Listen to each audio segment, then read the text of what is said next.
Hello everyone, কেমন আছো তোমরা? তোমাদের জন্য আরও একটি ডাবল প্রেসিডেন্টের চাইনিজ রোমান্টিক ড্রামা নিয়ে চলে এসেছি, যেখানে আমাদের কিউট ফিমেল লিড আর একজন ডাবল প্রেসিডেন্টকে দেখানো হয়। আমাদের কিউট ফিমেল লিড 6 বছর পর যখন ডাবল প্রেসিডেন্টের লাইফে ফিরে আসে, তখন সে তাকে নানা ধরনের টর্চার করে, এমনকি তাকে নিজের অ্যাসিস্ট্যান্ট বানিয়ে নেয়। কিন্তু ডেবল প্রেসিডেন্ট জানতো না তার একটা 6 বছরের বেবিও আছে।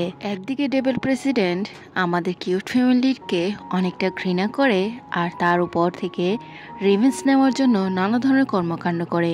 এই পরিস্থিতিতে তাদের মাঝে রোমান্টিক লাভ স্টোরি শুরু হবে, এটা দেখার জন্য তোমাদের এই চাইনিজ রোমান্টিক ড্রামাটি দেখতে হবে। তো চলো গাইস, আর কথা না বাড়িয়ে এক্সপ্লেনেশন স্টার্ট করি। ড্রামার শুরুতে সুচি নামের আমাদের ফিমেলিটকে দেখতে পায়, যে একটা ছেলের সাথে অনেকটা ঘনিষ্ঠ হয়ে আছে। তখনই তার বয়ফ্রেন্ড তার জন্য ফুল নিয়ে আসে, আর সে শুনতে পায় যে তার গার্লফ্রেন্ড তার সাথে এতদিন ধরে চিট করছে। এটা শুনে সে রেগে ওই ছেলেটিকে একটা ঘুষি দেয় আর তার গার্লফ্রেন্ডকে জিজ্ঞাসা করে, তুমি এমনটা কেন করেছো? তখন সুচি বলে, আমি তোমার সাথে আসলে গেম খেলেছি, কারণ আমি তোমাকে কখনোই পছন্দ করতাম না। আর ওই ছেলেটি বলে, তুমি কি সুচিকে পারফেক্টলি লাইফ দিতে পারবে? তার মুখের উপরে টাকা ছুঁড়ে মেরে সেখান থেকে সুচিকে নিয়ে চলে যাচ্ছিল। শাও ওদের পিছু নিতে থাকে, কিন্তু আমাদের ফ্যামিলি এবং ওই ছেলেটি গাড়িতে করে চলে যাচ্ছিল। এদিকে সুচি বলে, আমাকে ক্ষমা করে দাও, আমাদের কোম্পানি ব্যাংক্রাফট হয়ে গিয়েছে। এই পরিস্থিতিতে তোমার ব্রাইট ফিউচারের জন্য আমি তোমাকে আমার লাইফে জড়াতে চাই না। শাও দৌড়াতে দৌড়াতে রাস্তায় চলে আসে, তখনই তার অ্যাক্সিডেন্ট হয়ে যায়। আর আমাদের 6 বছর পর দেখানো হয়, যেখানে সুচির একটা 6 বছরের বেবি আছে, যে কিনা অসুস্থ। আর সে দৌড়ে দৌড়ে হসপিটালে যায়, মনে করেছিল তার ছেলে সিরিয়াস কিছু হয়ে গিয়েছে। তখন ডক্টর ইয়ান বলে তার কোনো কিছুই হয়নি, আপাতত অপারেশনের কোনো প্রয়োজন নেই, কিন্তু তার কাছে একটা ফিভার চাই। সে বলে, আমার ফ্যামিলি আমার জন্য ঠিক করছে, আমাকে ফোর্সফুলি বিয়ে দিতে চায়, কিন্তু এই মুহূর্তে আমি আমার কেরিয়ার নিয়ে ভাবতে চাই। তুমি কি আমার ফেক গার্লফ্রেন্ড হয়ে সে পার্টিতে যাবে?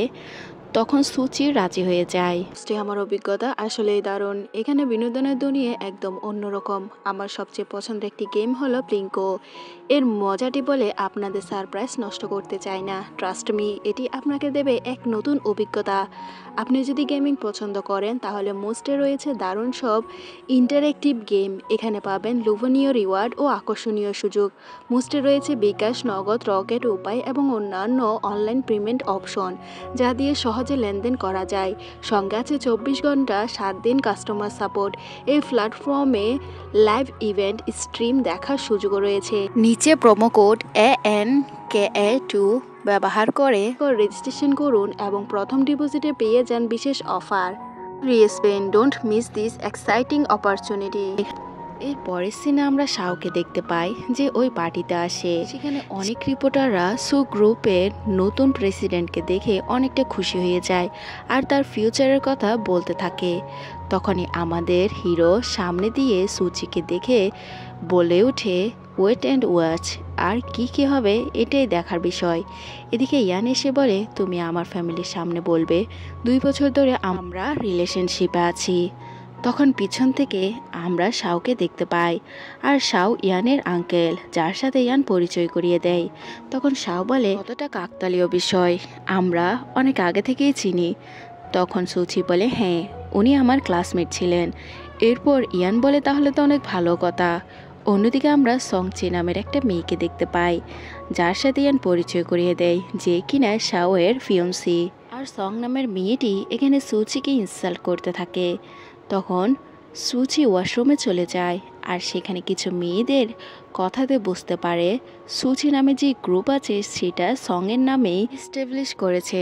তখনই অতীতের একটা ফ্ল্যাশব্যাক দেখানো হয়, যখন সুচিকে শাও বলেছিল সে যখন তার কাছ থেকে হারিয়ে যাবে তখন সে একটা কোম্পানি এস্টাবলিশ করবে। এদিকে সুচি ভাবতে থাকে শাও তার লাইফ থেকে অনেক আগেই চলে গিয়েছে। তখনই শাও দাঁড়িয়ে থাকে আর সুচিকে বলে, তুমি তো এখনও ওরকমই আছো, ধনী লোকদের সিরিয়াস করছো, তা না হলে তুমি ইয়ানকে কেন তোমার পাশে রাখছো? এখানে সুচি তাকে বলে এটা আমার বিজনেস, তুমি এখানে নাক গলিও না। কিন্তু তখন সে অনেকটা রেগে যায়। সে বলে তুমি 6 বছর আগে আমার লাইফটা ডিস্ট্রয় করেছো, এখন তুমি ইয়ানের লাইফ ডিস্ট্রয় করতে চাও, তুমি তার লাইফ থেকে সরে যাবে। এটা বলে তাকে সে ফোর্সফুলি কিস করতে থাকে। অন্যদিকে ইয়ান তো সুচিকে খুঁজতে থাকে। আর আমরা শাওকে দেখতে পাই যে রুম থেকে বেরিয়ে আসে। ইয়ান জিজ্ঞাসা করে আঙ্কেল তুমি সুচিকে দেখেছ? তখন সে বলে আমি দেখিনি। তখন তার ঠোঁটে কামড় দেখে জিজ্ঞাসা করে এটা কে কামড় দিয়েছে? তখন সে বলে একটা মশা। অন্যদিকে আমরা সুচিকে দেখতে পাই যাকে ডক্টর কল দিয়ে হসপিটালে ডাকে। বলা হয় তার ছেলে অসুস্থ আর তার ছেলের সার্জারি করতে হবে, যে অনেকগুলো টাকার প্রয়োজন। তখন ইয়ান নিজে সে বিলগুলো পে করে দিবে বলে, কিন্তু এখানে সুচি বলে সে পরে তার টাকাগুলো পরিশোধ করে দিবে। অন্যদিকে সুচির একটা জবের অফার আসে। তখন সে ওই জব করতে চলে যায়, কারণ তার এই মুহূর্তে টাকার প্রয়োজন, তার ছেলের সার্জারি করতে হবে। তখন সে একটা বারে যায়। সেখানে সে শাওকে দেখে। শাও তো তাকে দেখে অনেকটা ইনসাল্ট করে, সাথে শাওর ফ্রেন্ড সার্কেলরা, যারা বলে এই মেয়ের সাথে শাওর আগের রিলেশন ছিল, কিন্তু শাও থেকে একটু ধনী ছেলে পেয়ে সুচি নামের মেয়েটি তাকে ধোকা দিয়েছে। তখন শাও জিজ্ঞাসা করে তুমি এখানে কি করছো? সুচি বলে আমার টাকার প্রয়োজন। তখন সে তাকে তার পাশে বসায়, তাকে সিগারেট খেতে দেয় আর তাকে নানা ধরনের ইনসাল্ট করে। এসব দেখে সুচি সেখান থেকে উঠে চলে যাচ্ছিল। শাহ বলে তুমি যদি টাকা ইনকাম করতে চাও আমি তোমাকে দিব, তার আগে তোমাকে এই পুরো বোতলটি শেষ করতে হবে। তখন সুচি কোনো কিছু না ভেবে সে ড্রিঙ্ক করতে থাকে, কারণ এই মুহূর্তে তার টাকার প্রয়োজন। আবার শাহ তাকে তার মুখের উপরে টাকাগুলো ছুঁড়ে মেরে চলে যায়। তখন শাহর ফ্রেন্ড বলে তুমি এটাই ডিজার্ভ করো, কারণ তোমার জন্য 6 বছর আগে শাওর অ্যাক্সিডেন্ট হয়েছে। সে তো 3 বছর ধরে কোমায় ছিল, তোমার জন্য সে অনেক কিছুই সাফার করেছে। তখন সে অবাক হয়ে যায়। এরপর সে তার ছেলের কাছে গিয়ে তার ছেলের হাত ধরে অনেকটা ইমোশনাল হয়ে যায়। সে বলে সে কখনো শাওকে কষ্ট দিতে চায়নি, কিন্তু অজান্তে সে শাওকে কষ্ট দিয়েছে। এদিকে আমরা শাওয়ের ছেলে সিংকে দেখতে পাই যে টিভিতে শাওয়ের ছবি দেখে সে তাকে ড্যাড বানাতে চায়। সুচিকে দেখতে পাই যে আপাতত হসপিটাল থেকে চলে যাচ্ছিল। তখন সে হসপিটালে শাও আসে। অন্যদিকে সুচি কিছু কাজের জন্য বের হলে সিং শাওয়ের সাথে দেখা করে। সে তাকে দেখে চিনতে পারে। সে বলে আপনি তো টিভির সে হ্যান্ডসাম আঙ্কেল, আপনি কি আমার ড্যাড হবেন? এটা শুনে সে হেসে ওঠে। এরপর তার সাথে সে গেম খেলে, আর গেমে হেরে গিয়ে দুজনে সেম রিয়াকশন দেখায়, যেটা দেখে দুজনে হাসতে থাকে। একটু পর সুচি তার ছেলেকে নাম ধরে ডাকে। তখনই শাও তার দিকে তাকাবে, তখন শাওয়ের কাছে একটা কল চলে আসে। এদিকে সুচি তার ছেলেকে জিজ্ঞাসা করে তুমি কি করছো? তখন সে বলে আম্মু আমি হ্যান্ডসাম আঙ্কেলের সাথে কথা বলছিলাম। অন্যদিকে আমরা ইয়ানকে দেখতে পাই যে সুচির জন্য একটা জবের অ্যাপয়েন্টমেন্ট। তখন সে ইন্টারভিউ দেওয়ার জন্য সু গ্রুপে চলে যায়, যেখানে ইন্টারভিউনার ছিল সং। তাকে দেখে প্রথমে নানা ধরনের কোশ্চেন করে, আর তাকে তো এই জব দিবে না মনে মনে ভেবে থাকে। কিন্তু সুচি নিজের নলেজ দিয়ে সেখানে জাজদের নিজের পক্ষে করে নেয়। আর কিন্তু সেখানে অন্য একজন কম্পিটিটর তার সার্টিফিকেট দেখে তাকে ইনসাল্ট করে। পরে সুচিও তার সত্যটা সবার সামনে নিয়ে আসে, যে কিনা ফেক কোম্পানিতে জব করতে যায়। তখনই শাও এসে জিজ্ঞাসা করে তোমরা এসব কী করছো, আর নকল সব সার্টিফিকেটগুলো ছিঁড়ে ফেলতে বলে। এদিকে সুচি যখন বাসায় চলে যায় তখন তার কাছে মেসেজ আসে যে সে সুচি গ্রুপে প্রেসিডেন্টের অ্যাসিস্ট্যান্ট হয়ে গিয়েছে। এরপর সে ম্যানেজারের সাথে দেখা করতে যায়, যে তাকে সব কাজকর্ম বুঝিয়ে দেয়। এরপর তাকে একটা ফাইল দেওয়া হয়, যেটা কিনা সে শাওকে দিতে যাবে। শাও সেই ফাইলের ওসিলা দিয়ে তার অনেকটা ক্লোজ হয়। তুমি জানো আমি তোমাকে ঘৃণা করি, তারপরও তুমি আমার কোম্পানিতে চাকরি করতে চলে এসেছো তাই না? এটা বলে সে যখন ক্লোজ হচ্ছিল তখনই তার ছেলের কল আসে, কিন্তু শাও সেই কলটি রিসিভ করতে যায়। তখন আমরা জানতে পারি সেই কলটি ইয়ানের ছিল। আবার শাও রেগে গিয়ে সুচিকে নিজের সাথে ড্রিঙ্ক করতে নিয়ে যায় তার ক্লায়েন্টের সাথে। সেখানে দুজনে ড্রিঙ্ক করে। ওই ক্লায়েন্টও সুচিকে ড্রিঙ্ক করতে বলে। এক পর্যায়ে ড্রিঙ্ক করতে করতে সুচি অনেকটা ড্রাঙ্ক হয়ে যায়। ওই অবস্থায় ওই ক্লায়েন্ট তাকে মলেস্ট করার ট্রাই করে, কিন্তু শাও এটা বুঝতে পারে। তখনই সে সুচিকে নিয়ে গাড়িতে উঠে যায়, যেখানে শাওয়ের স্টমাকে আবার ব্যথা করে। আর সুচি তাকে পানি দিতে গেলে সে তার উপর অনেকটা রেগে যায় আর তাকে গলা টিপে ধরে বলে, তুমি এর জন্য দায়ী, তোমার জন্য আমি অনেক কিছু সাফার করেছি, এটা তো সামান্য, আর সেটা আমি তোমাকে দ্বিগুণ হয়ে ফিরিয়ে দিব। এটা বলে তাকে জোর করে কিস করতে থাকে। এক সময় সে তাকে গাড়ি থেকে বের হয়ে যেতে বলে, কিন্তু সেখানে সং চলে আসে, যে কিনা সুচিকে কল দেয়। শাও তাকে ভয় দেখায় সে কি কলটি রিসিভ করবে কিনা, কিন্তু সুচি নিষেধ করে। অন্যদিকে সং যখন গাড়ির দিকে তাকাবে, সুচি তখন শাওর উপরে উঠে যায় যাতে সং দেখতে না পায়। তখন সুচি আর শাও অনেকটা ক্লোজ হয়ে থাকে। এরপর সুচিকে শাও গাড়ি থেকে বের করে দেয়। তখনই হঠাৎ বৃষ্টি শুরু হয়ে যায়, আর তখন আমরা ইয়ানকে দেখতে পাই যে ছাতা নিয়ে সুচিকে পিক আপ করতে যায়। তাকে দেখে জিজ্ঞাসা করে, তোমার কি হয়েছে? কেউ কি তোমাকে বুলি করেছে? শুধুমাত্র আমাকে নামটা বলো। তখন সে হাসি মুখে বলে, আরে না, তুমি কি আমার সত্যিকারের গার্লফ্রেন্ড হবে? সুচি বলে, না, সে কখনো তাকে ওই নজরে দেখেনি। এটা বললে ইয়ান বলে, আমি প্রথমবার কাউকে প্রপোজ করেছি আর এবার রিজেক্ট হয়ে গেলাম, কিন্তু আফসোস নেই, আমরা ফ্রেন্ড হয়ে থাকবো। এরপর তাকে পিঠে তুলে নিয়ে যায়। কিন্তু শাও ওই সময় সেই প্লেসে ছিল যে কিনা সুচিকে আবার পিক আপ করতে আসে, কিন্তু সেখানে ইয়ানকে দেখে জেলেসি ফিল করে চলে যায়। পরের দিন কোম্পানিতে একটা প্রজেক্টে ছিল, কিন্তু সেখানে ড্রাফটগুলো পুরনো ছিল, যেটা কিনা সঙ্গের কর্মকাণ্ড ছিল, যে সুচিকে দিয়ে এসব করিয়েছে যাতে শাও সুচিকে বকা দেয়। কিন্তু আমরা দেখতে পাই সুচি আগের ড্রাফটগুলো মনে রেখেছে, সে সব কিছু শাওকে বুঝিয়ে দেয়। এতে শাও ইমপ্রেস হয়ে বলে নেক্সট টাইম যাতে পুরনো ড্রাফট নিয়ে আসা না হয়। অন্যদিকে সং সুচির উপরে পুরো ইনভেস্টিগেশন করে নেয়। তার একটা ছেলেও আছে, এটা সে জানতে পারে। তখন সে ছবিটি একটা ফাইলের ভিতর করে শাওর কাছে পাঠিয়ে দেয়, যাতে শাও এটা দেখে সুচির উপরে অনেকটা ক্ষিপ্ত হয়ে যায়। আর সত্যি সত্যি শাও সে ছবিটি দেখে সুচিকে জিজ্ঞাসা করে, তুমি অলরেডি ম্যারিড, তুমি বলেছ তুমি ম্যারিড না, তোমার একটা বেবিও আছে। তখন সে বলে, এটা আপনার ম্যাটার না, আমার ম্যাটার নিয়ে আমাকেই থাকতে দিন। তখন সে অনেকটা রেগে যায় আর বলে, তুমি কত ছেলের সাথে নাইট স্পেন্ড করেছো, এক্স্যাক্টলি বলতে পারবে? যদি এসব কিছু ইয়ান জানতে পারে, সে কি তোমাকে নিজের ফিয়ন্সি হিসেবে অ্যাকসেপ্ট করবে? তখন আমরা সেখানে ইয়ানকে দেখতে পাই, যে বলে, আমি এটা অ্যাকসেপ্ট করে নিব। এরপর সে সুচিকে বসিয়ে তাকে স্লিপার পরিয়ে দেয়। এখানে ইয়ান বলে, তুমি যদি এই জব করতে পছন্দ না করো, তুমি রিজাইন করে দাও। সুচি বলে, তার কোনো প্রয়োজন নেই, আমি এই জবে কমফোর্টেবল ফিল করছি। তখন সেখানে শাও এসে বলে, তোমরা এখানে কি করছো? এখন তো ওয়ার্ক টাইম। তখন ইয়ান বলে, ও কাজের পরে এখানে এসেছে। মানে ইয়ান আর শাও দুজনে ছোটোখাটো ঝগড়াই করছিল। তখন সুচি সেখান থেকে দৌড়ে চলে যায়। অন্যদিকে আমরা সঙ্গকে দেখতে পাই যে সুচিকে একটা ফাইল দিয়ে একটা লুকের কাছে পাঠায়, আর সুচি সে ফাইল নিয়ে ওই লুকের হোটেলে চলে যায়, যে কিনা ওই ক্লায়েন্ট ছিল, যে সুচিকে দেখে আবারও নিজের মনের খোয়াশ পূরণ করতে চায়। সে তাকে বেহুশ করে নেয়। অন্যদিকে শাওয়ার ম্যানেজার বলে, সুচিকে ম্যাডাম সং একজন ক্লায়েন্টের কাছে পাঠিয়েছে, আর আপনি জানেন ওই ক্লায়েন্টটি কেমন। অন্যদিকে সেই ক্লায়েন্ট সুচিকে মলেস্ট করা ট্রাই করে। সেখানে শাও পৌঁছে যায় আর তাকে ঘুষি দেয়। ক্লায়েন্টটি বলে, তুমি কি তোমার প্রজেক্টের কোনো কেয়ারই করো না? সে বলে, না। তখন আমরা সুচিকে দেখতে পাই যে ড্রাঙ্ক অবস্থায় শাওয়ের অনেকটা ঘনিষ্ঠ হয়ে যায়। সে বলে, প্লিজ আমাকে হেল্প করো, আর সেও অনাকাঙ্ক্ষিত হয়ে তাকে হেল্প করে, আর তারা নাইট স্পেন্ড করে। এদিকে ইয়ান গেলে সুচির মনে পড়ে সে তো শাওয়ের সাথে নাইট স্পেন্ড করেছে। এর জন্য সে একটা ইমার্জেন্সি পিলও খেয়ে নেয়, কারণ তার আগের বেবি অনাকাঙ্ক্ষিত হয়েছে, তাই সে দ্বিতীয় এই ঘটনা ঘটাতে চায় না।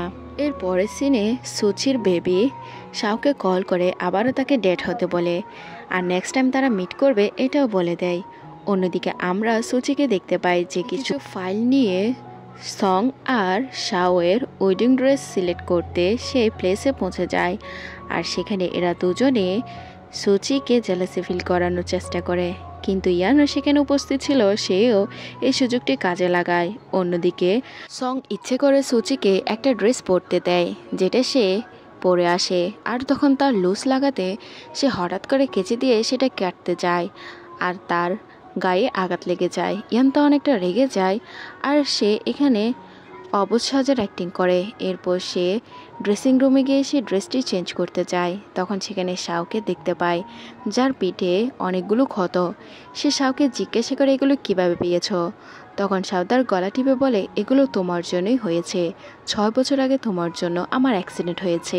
এরপর জোর করে তাকে কিস করতে থাকে আর বলে, আমি তোমাকে অনেকটা হিট করি। তখনই ইয়ান সুচিকে নাম ধরে ডাকে আর সে রুম থেকে বেরিয়ে আসে। সে জিজ্ঞাসা করে, কি হয়েছে তোমার? ইয়ান বলে, কিছু না। আর আমরা দেখতে পাই শাও সুচির সাথে দুষ্টামি করছে, যাতে ইয়ান বুঝতে পারে সে এখানে আছে। অন্যদিকে সুচি তাকে নিচে ওয়েট করতে বলে। তখনই হঠাৎ করে মোবাইল ফোনের রিংটং বেজে ওঠে। সে জিজ্ঞাসা করে, কার ফোন? তখন সে বলে, তোমার আঙ্কেল এখানে মোবাইল রেখে গিয়েছে। তখন সুচি ইয়ানকে সে মোবাইল ফোনটি দিয়ে দেয়। অন্যদিকে শাও পিছন থেকে সুচিকে ধরে বলে, তুমি ইয়ানকে অনেকটা সিরিয়াস করতে চাও তাই না? তুমি 6 বছর আগে আমাকে চিট করে অন্য একটা ছেলের সাথে ছিলে, আবারও তুমি ইয়ানের সাথে আছো। তুমি অনেকটা নিকৃষ্ট ওমেন। তখন সে বলে, তোমার থেকে 1000 গুণ ইয়ান ভালো। এটা শুনে সে অনেকটা রেগে যায় আর সে তাকে একটা থাপ্পড় দিয়ে বের হয়ে যায়। অন্যদিকে সং বলে তার ড্রেসটি ধরতে, তাকে সাহায্য করতে।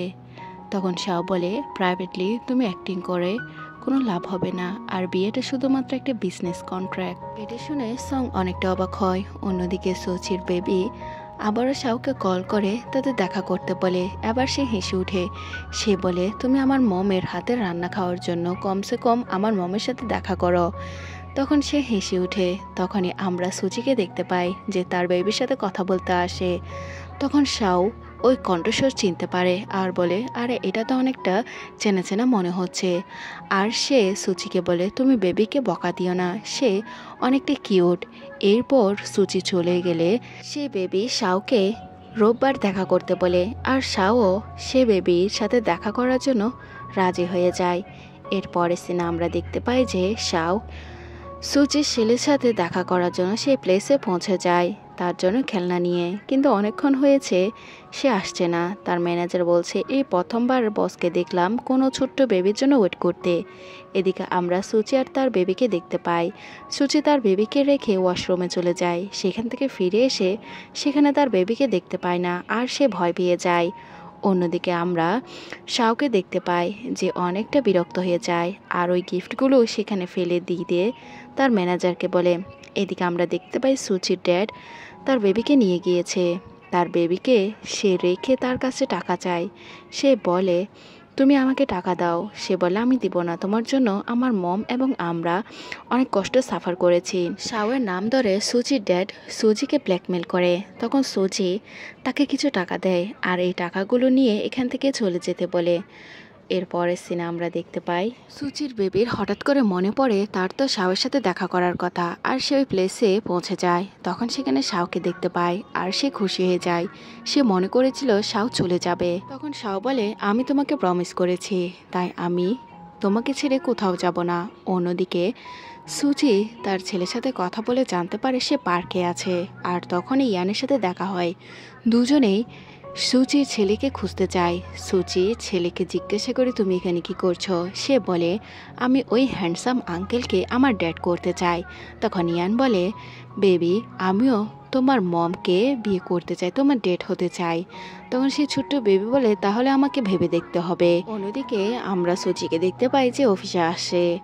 তখনই সুচির হাত দিয়ে একটা কফি পাঠানো হয়, যেখানে আমরা শাওকে দেখতে পাই যে তার ড্যাডের সাথে ইম্পর্টেন্ট কথা বলছে। তখন সুচি সেখানে কফি নিয়ে যায় আর হঠাৎ করে তার কফিতে হাত লেগে হাত পুড়ে যায়, যেটা শাও দেখতে পায়।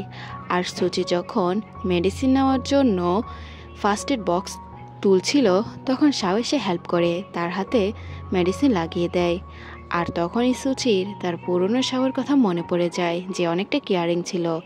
এরপরের সিনায় শাও একটা হোটেলে যাওয়ার চেষ্টা করে, কিন্তু রিজার্ভেশন না থাকায় তাকে ঢুকতে দেওয়া হয় না। তখন সুচি তার বয়ফ্রেন্ডের অ্যাক্টিং করে সে হোটেলে শাওকে নিয়ে পৌঁছে যায়। আর এদিকে শাওয়ের স্টেপ ব্রাদার শাওয়ের সব কিছু কেড়ে নেবে বলে, এমনকি সুচি গ্রুপও। অন্যদিকে সুচি এসব কিছু যখন শুনতে পায় তখন সে ইচ্ছে করে ওদের পার্টিতে চলে যায়, যাতে সে ইনফরমেশনগুলো কালেক্ট করতে পারে। সেখানে গিয়ে ও ওই লোকগুলোর সাথে সে ড্রিঙ্ক করে নেয়। ড্রিঙ্ক করার পর সে আবারও শাওর কাছে ফিরে আসে। শাও জিজ্ঞাসা করে, তুমি ড্রিঙ্ক করেছো? সুচি বলে, ড্রিঙ্ক করার নাম করে আমি ইউএসবি কার্ড এনেছি। এরপর সে বলে, তুমি সুচি গ্রুপটা এই সঙের নামে। তখন শাও বলে, তুমি কি বলছো? আমি কিছুই বুঝতে পারছি না। তখন তাকে বাসায় পৌঁছে দেওয়ার জন্য সে উঠে যায়। আর সে রাস্তায় রাস্তায় শাওয়ার সাথে নানা ধরনের দুষ্টামি করতে থাকে, তার সাথে ফ্লার্ট করতে থাকে।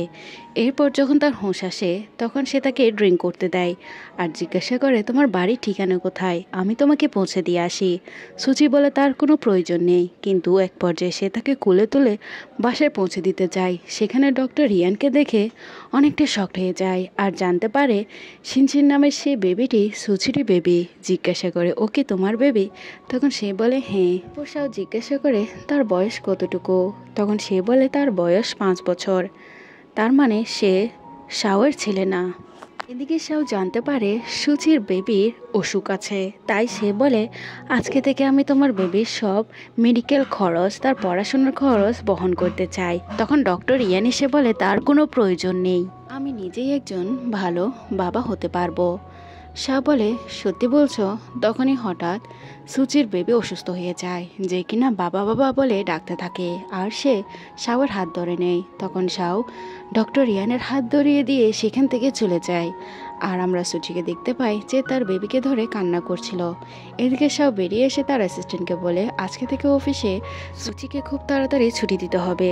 অন্যদিকে যখন সে অফিসে আসে তখনই হঠাৎ একজন বৃদ্ধ মহিলা পায়ে মোচড় খায়।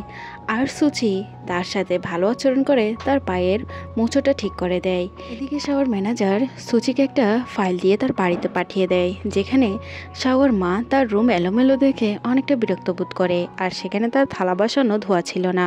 সুচি সেখানে যায় আর ওই ম্যাডামকে দেখে চিনতে পারে, এমনকি থালা বাসন ধুতেও সাহায্য করে। তখনই সুচিকে শাওয়ের মম তাদের ডিনার পার্টিতে নিয়ে যায়। তখন সে সেখান থেকে চলে যাচ্ছিল, শাও চলে আসে। জায়গা থেকে সুচি অবাক হয়ে যায়। আর শাওয়ের মম সেখানে সংকে দেখে বিরক্ত বোধ করে, কারণ সে সংকে পছন্দ করে না। সে জিজ্ঞাসা করে, তুমি এখানে কি করছো? এটা আমাদের ফ্যামিলি গ্যাদারিং পার্টি, আমি তোমাকে এখানে ইনভাইট করিনি। তখন সে বলে, শাওয়ের সাথে তো আমার বিয়ে ঠিক হয়েছে। তখন শাওয়ের মম বলে, আমি এটা অ্যাকসেপ্ট করি না, আমি তোমাকে বউ হিসেবে মানি না। তখন সং সুচির দিকে তাকিয়ে কথা বলে আর বলে, তুমি কোন অধিকারে এখানে এসেছো? শাওয়ের মা বলে, আমি এনেছি। তখন সে বলে, ওর কাছ থেকে বেঁচে থাকবেন, কারণ ওর একটা বেবিও আছে। এটি শুনে তো শাওয়ের মম অবাক হয় আর সুচি সে বেবির ছবি দেখায়। তখন ওই বেবির কিউটনেসে শাওয়ের মমও ফিদা হয়ে যায়। আর শাও বলে, ওই বেবিটি অনেক কিউট। এতে শাওয়ের মা তো খুশি হয়ে যায়। এদিকে সুচিকে সং আবার কথা শোনায়। সে বলে, তুমি আমার ফিয়ন্সিকে সিরিয়াস করছো তাই না? ওই দিন পার্টিতে তুমি ইয়ানের ড্যাডের সাথে ড্রিঙ্ক করেছিলে। তখন তাকে ভিডিও দেখায় আর সেখানে বলে, তুমি ডক্টর ইয়ানের সাথে শাওয়ের সাথে এমন এসব বললে সুচি আবার নিজের স্ট্যান্ড নেয়। সে বলে, ওই দিন সে শাওয়ের সাথেই গিয়েছিল আর তখন তারা শুধু ড্রিঙ্ক করেছে, সঙের মতো এরকম নেগেটিভ মাইন্ডেড না। তখন সং রেগে গিয়ে তাকে ড্রিঙ্ক মেরে দেয়। তখন সব মাঝখানে চলে আসে আর সব ড্রিঙ্ক শাওয়ার গায়ে লাগে। আবার সং আবার রেগে গিয়ে তাকে থাপ্পড় মারতে যাবে, ইয়ান চলে আসে আর দুজনেই ঝগড়া করতে থাকে। শাও বলে সে নিজেই সুচিকে ওদের সাথে ড্রিঙ্ক করতে পাঠিয়েছে। এটা শুনে ইয়ান তাকে একটা ঘুষি দেয় আর বলে, তোমার কোনো অধিকার ছিল না সুচিকে সেখানে পাঠানোর। তখন সুচি ডক্টর ইয়ানকে নিষেধ করে শাওকে না মারতে। এরপর তারা বের হয়ে যায়। ডক্টর ইয়ানকে শাহ বলে, আমি আবার সুচিকে নিজের লাইফে ফিরিয়ে আনবো। ডক্টর ইয়ান বলে, আমি তোমাকে আর চান্সও দিব না। তখন শাও কিছু একটা ভাবতে থাকে। এদিকে সং সুচির কাছে ক্ষমা চাইলে সে ক্ষমা করে না, কারণ ক্ষমা তো মন থেকে চাওয়া হয়। শুধু লোক দেখানোর জন্য ক্ষমা চাইলে সেটা কি হবে? অন্যদিকে ডক্টর ইয়ান এসে সুচিকে নিয়ে চলে যায় আর শাওয়ের মম ইচ্ছে করে সঙের মোবাইল ফোনটি হটপটে ফেলে দেয় আর সং এটা দেখে বুঝতে পারে। এদিকে আমরা ডক্টর ইয়ানকে দেখতে পাই যে আবারও সুচিকে নিজের লাইফে ফিরে আসার কথা বলে। সে বলে, তোমার যদি এই জব পছন্দ না হয় তাহলে তুমি সে জব ছেড়ে দাও। সে বলে, তার কোনো প্রয়োজন নেই, আমি এই জবকে ভালোবেসে ফেলেছি। তখন ডক্টর ইয়ান বলে, আসলে তুমি কি এখনও শাওকে ভুলতে পারোনি? তখন সুচি বলে, প্রথম ভালোবাসা কখনোই ভোলা যায় না। অন্যদিকে এসব কথা শাওয়ের বেবি শুনতে পায় আর সে শাওকে কল করে বলে দেয় তুমি আমার জন্মদিনে উপস্থিত হবে, কারণ আমি চাই তুমি আমার জন্মদিনে এসে সেটা সেলিব্রেট করো। এরপর আমরা শাওকে দেখতে পাই যে তার বেবির জন্মদিনে চলে আসে, সেখানে সুচিও ছিল। আর তখন শাওকে সুচি জিজ্ঞাসা করে তুমি এখানে কি করছো? তখন বেবি বলে আমি আঙ্কেলকে ইনভাইট করেছি। সেখানে ডক্টর ইয়ান তার জন্য কেক আনে, কিছু গিফট আনে, তার জন্য ফাস্ট ফুডও আনে, কিন্তু সেগুলো শাও বলে বেবি খেলে সে অসুস্থ হয়ে যাবে, তাই ওই বেবি সে খাবারগুলো খায় না। আর এদিকে ডক্টর ইয়ান সুচির জন্য কিছু আচার আনে, কিন্তু শাও সে আচারগুলো খেয়ে নেয়। আর স্পাইসি হওয়া সত্ত্বেও জেলাসি ফিলের কারণে সে সব কিছু খেয়ে নেয়, যেটা তাদের বেবি বুঝতে পারে। তার বেবি বলে আঙ্কেলরা জেলাসি ফিলের কারণে দুজনে কম্পিটিটর হয়ে যায়। অন্যদিকে আমরা সুচিকে দেখতে পাই যে শাওকে আর স্যুপ খাওয়ার এক পর্যায়ে তার হাতে গরম হিট লেগে যায়। তখন সে ছোট বাচ্চার মতো করতে থাকে। সুচি বলে তুমি কান ধরো, আর বেচারা সুচিরে কান ধরে নেই। এটা দেখে তাদের বেবি হাসতে থাকে। আর তখন ডক্টর ইয়ান বলে তুমি কি সায়েন্সও বুঝো না, তাকে ঠান্ডা পানির বোতল ধরিয়ে দেয়। এদিকে সুচির বেবি সুচিকে বলে তুমি আঙ্কেল শাওর সাথে থাকলে অনেকটা ডিফারেন্ট থাকো, অনেকটা হাসি খুশি থাকো। তখন সুচি বলে আমি জানি তুমি শাওকে তোমার আঙ্কেল করতে চাও, কিন্তু শাওয়ের তো অলরেডি ফিয়ন্সি আছে। তখন সে বলে ঠিক আছে, তাহলে আমি আঙ্কেলকে আর ডিস্টার্ব করবো না। অন্যদিকে শাও বলে সুচি অনেকটা ডিফারেন্ট হয়ে গিয়েছে। আর ডক্টর ইয়ান বলে তোমার অতীতগুলো ভুলে যাওয়ার প্রয়োজন। এদিকে হঠাৎ করে শাওয়ের পেট ব্যথা শুরু হয়ে যায় আর সে নিচে পড়ে যায়। তখনই সুচি দৌড়ে তার কাছে যায় আর তাকে হসপিটালে নিয়ে যায়। তখন ডক্টর ইয়ান বলে কোনো টেনশনের কারণ নেই। সুচি বলে এই পেট ব্যথা তার স্কুল লাইফ থেকে ছিল। অন্যদিকে শাও যখন হসপিটালে বসে কাজ করছিল, তখন তার ফ্রেন্ড এসে বলে তুমি এতটা হার্ডওয়ার্ক কেন করো, আর তুমি এখন রেস্ট নাও। তখন শাও তাকে এখান থেকে যেতে বলে, আর সে বের হয়ে যাওয়ার সময় সুচিকে দেখতে পায়। তাকে জিজ্ঞাসা করে তুমি এখানে কি করছো? সে বলে আমি তার অ্যাসিস্ট্যান্ট। তখন সে বলে তোমার জন্য শাও অনেক কষ্ট সাফার করেছে, তুমি যদি পারো তার লাইফ থেকে অনেক দূরে সরে যাও। এরপর সুচি শাওয়ের জন্য স্যুপ নিয়ে যায়। তখন হঠাৎ শাওয়ের হুঁশ ফিরে আসে, জিজ্ঞাসা করে তুমি এখানে কি করছো? সে বলে আমি তোমার জন্য স্যুপ এনেছি। শাও তাকে কোনো কিছু জিজ্ঞাসা করবে, তখন সুচি বলে আমি ভেবে নিয়েছি আমি রিজাইন দিতে চাই। শাও বলে তার কারণ? সুচি বলে আমি আমার বেবিকে টেক কেয়ার করতে চাই। তখন শাও রাজি হয়ে যায়। এরপর সুচি সেখান থেকে চলে যায়। অন্যদিকে সুচির বেবি তার মমকে বলে আঙ্কেল তো হসপিটালে একা, তাই না? এর পরের দিন সকালে সে শাওকে দেখতে যায়। সে বলে আঙ্কেল তোমার ফ্যামিলি মেম্বার কই? আমি যখন হসপিটালে ছিলাম আমিও একা ছিলাম। এরপর সে বলে আরে আমি তো একা না। তখন সে তার রিপোর্ট পড়ে, আর রিপোর্ট পড়ে জানতে পারে তার ব্লাড গ্রুপ আর শাওর ব্লাড গ্রুপ সেম। এটি শুনে শাও অবাক হয়ে যায়। আর তখন শাও তার বেবিকে তার ড্যাডের কথা জিজ্ঞাসা করে। সে বলে সে কখনো তার ড্যাডকে দেখেনি। আর এসব কথা ডক্টর ইয়ান শুনতে পায়।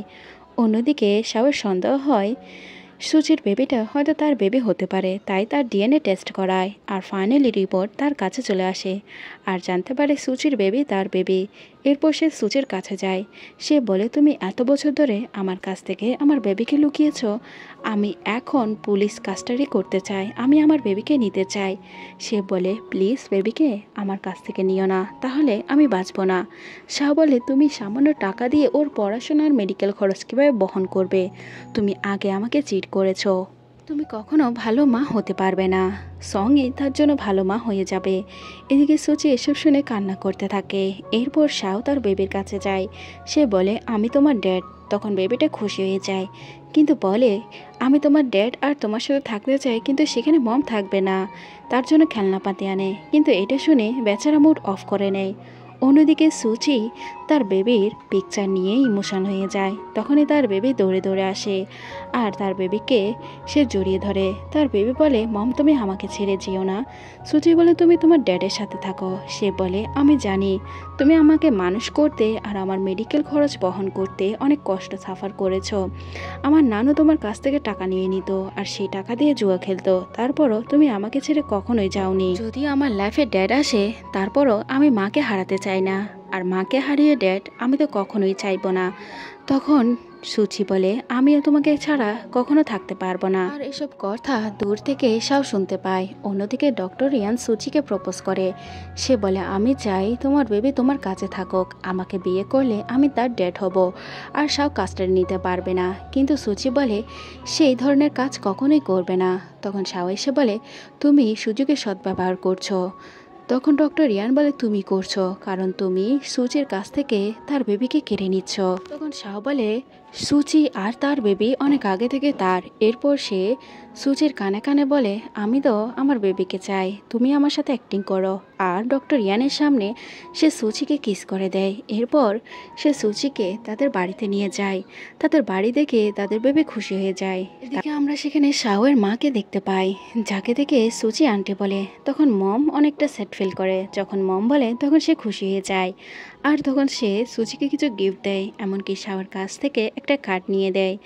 আর সে সুচিকে বলে যদি কখনো শাও তোমাকে বুলি করে তুমি আমাকে বলবে। এর পরের সিনে আমরা শাও আর সুচিকে দেখতে পাই যারা একই রুমে ঘুমাবে বলে। কিন্তু সুচি শাওকে তার মমের দেওয়া ওই উপহার ফিরিয়ে দেয়। সে বলে আমাদের তো কন্ট্রাক্ট ম্যারেজ। তখন সে বলে কন্ট্রাক্ট হোক আর এমনি তুমি আমার ওয়াইফ, তাই যেটা তোমার দায়িত্ব সেটা পালন করো। তখন বেবি চলে এসে বলে তুমি মাকে বুলি করছো। শাও বলে আরে না, আমি তো তোমার মাকে কিস করছি। তখন সে বলে তাহলে আমি দেখি। এরপর দুজনে একসাথে মিলে সুচিকে কিস করে। সুচি ছেলে বলে তুমি যদি আমার মাকে বুলি করো তাহলে তোমাকে দেখে নিব। তখন শাহ বলে দেখে নিবে, এটা বলে তার সাথে দুষ্টামি করতে থাকে। তখন সে সুচির অনেকটা ক্লোজ হয়ে যায়। এরপরে সিনে শাহ আর সুচি দুজনে মিলে তাদের বেবির জন্য কিছু ড্রয়িং করছিল। তখন সুচি শাহকে ব্রেকফাস্ট দেয় আর বলে এটা গরম করে খেয়ে নিও। সে নিতে চায় না। বেবি বলে আমার মমের হাতের রান্না অনেক টেস্টি, তুমি কাউকে দিবে না। অন্যদিকে ম্যানেজার এসে শাওকে খাবার অর্ডার নিতে বলে। সে বলে তার প্রয়োজন নেই, এই খাবারটি তুমি গরম করে নিয়ে আসো। একটু পর সেখানে সং আসে আর বলে তুমি সুচিকে কেন বিয়ে করেছো, তুমি জানো তার একটা অবৈধ ছেলে আছে। শাহ বলে সে ছেলেটি আমার। সং বলে তুমি ওই বেবির জন্যই সুচিকে বিয়ে করছো। তখন সে বলে হ্যাঁ। এটা শুনে সুচি অনেকটা কষ্ট পায়, মনে করে শাও তাকে ভালোবাসে না, শুধুমাত্র বেবির জন্য বিয়ে করছে। সং বলে তাহলে আমি ওয়েট করব। এদিকে শাও বলে তার কোনো প্রয়োজন নেই, কারণ আমার বেবির জন্য সুচি পারফেক্ট। অন্যদিকে শাও আর বেবি মিলে যখন কিছু ড্রয়িং করছিল তখন তাদের বেবি দুজনের হাতে ধাগা বেঁধে দেয় যাতে তারা কখনো সেপারেট না হয়। কিন্তু সুচি কল্পনা করে শাওয়ের ওই কথাগুলো, যে সে শুধুমাত্র বেবির জন্যই সুচিকে বিয়ে করেছে। তখন সে ওই ধাগাটি কেচি দিয়ে কেটে দেয়, যার ফলে তার বেবি অনেকটা কষ্ট পায়। এরপর সুচি ওয়াশরুমে চলে যায়। আর তখন তার বেবি শাওকে জিজ্ঞাসা করে মম কি কষ্ট পেয়েছে, সে কেন এমন করেছে, আর এই ধাগাটা কেন ছিঁড়ে গিয়েছে। তখন সে বলে আপনজনের রক্তের বাঁধন কখনো ছিঁড়ে যাবে না। অন্যদিকে সুচির কাছে ডক্টর রিয়ানের একটা মেসেজ আসে, যে মেসেজ সে শাওকেও দেয়। আর সে ডক্টর রিয়ানকে দেখতে যায়। সেখানে গিয়ে দেখতে পায় সুচি ডক্টর রিয়ানের সাথে আর তাকে জড়িয়ে ধরে। ডক্টর রিয়ানের সাথে সুচিকে দেখে সে মনে করে সে হয়তো সুচিকে নিজের কাছে আটকে রেখেছে, তাই তাকে ফ্রি করে দিতে চায়। এরপর সে একটা প্রজেক্ট সাইন করতে যায়, যেখানে গিয়ে সে পুরনো একজন ছেলেকে দেখতে পায় যার সাথে সুচির আগে সম্পর্ক ছিল। তখন এটা তো সেই ছেলে যে সুচির সাথে ছিল। আর সেই ছেলেটিকে প্রশ্ন করে। তখন সে বলে আসলে সুচি তার ক্লাসমেট, যে কিনা টাকার বিনিময়ে তার সাথে অ্যাক্টিং করেছিল। কোম্পানি ব্যাংক্রাফ্ট হয়ে যায় আর সে চায় না তার বয়ফ্রেন্ড তার লাইফে জড়িয়ে থাকুক, এর জন্য সে আমাকে দিয়ে অ্যাক্টিং করিয়েছে। এসব শুনতে শাও অনেকটা অবাক হয়ে তার দিকে তাকিয়ে থাকে। ডক্টর রিয়ান চিরদিনের জন্য বিদেশে চলে যাচ্ছে। তখন সে সুচিকে দেখা করতে বলে। সে বলে তুমি জানো তুমি আঙ্কেলের সাথে ভালো থাকবে। সে বলে আমাদের সম্পর্ক শুধুমাত্র কন্ট্রাক্টের। তখন সে বলে তুমি জানো সুচি গ্রুপটা কার নামে। সে বলে আমি শুনেছি অনেক বছর আগে আঙ্কেল কাউকে ভালোবাসতো, তাকে খুঁজে পাবে বলে তার নামে সুচি গ্রুপটা ক্রিয়েট করে, সঙ্গের নামে না। এটা শুনে তো সুচি অবাক হয়ে যায় আর বুঝতে পারে তার নামেই এই গ্রুপটি। অন্যদিকে শাওয়ার ম্যানেজার কিছু তথ্য নিয়ে আসে যে 6 বছর আগে সুচির ফ্যামিলি ব্যাংক্রাফ্ট হয়ে যায়। তার বাবা জুয়া খেলতো, তার জন্য সে ফেঁসে গিয়েছে। এর জন্য সে তার লাইফে শাওকে জড়াতে চায়নি। এসব কিছু জানতে পেরে শাও তো অনেকটা ইমোশনাল হয়ে যায় আর বলে সুচি এত কিছু সহ্য করেছে কিন্তু আমাকে কোনো কিছুই বলেনি। এদিকে ডক্টর রিয়ান সুচির সাথে কাটানো সব মুহূর্ত কল্পনা করে, যেদিন সুচি তাকে বাঁচিয়েছিল একটা ক্যান্ডি দিয়ে, আর যেদিন ডক্টর রিয়ান তার সাথে তার বেবিকে দেখেছিল ওই দিনই তার প্রতি ক্রাশ খেয়েছিল। এদিকে সুচি কোম্পানিতে কিছু গসিপ শুনতে পায়, এর জন্য সে একটা থিয়েটারে গিয়ে খাবার খাচ্ছিল। তখন সেখানে শাও পৌঁছে যায় আর সুচি জিজ্ঞাসা করে তুমি এখানে কি করছো? শাও বলে আমি এখানে আরামসে খাবার খেতে এসেছি। সে বলে কোম্পানিতে অনেক গসিপ হচ্ছে।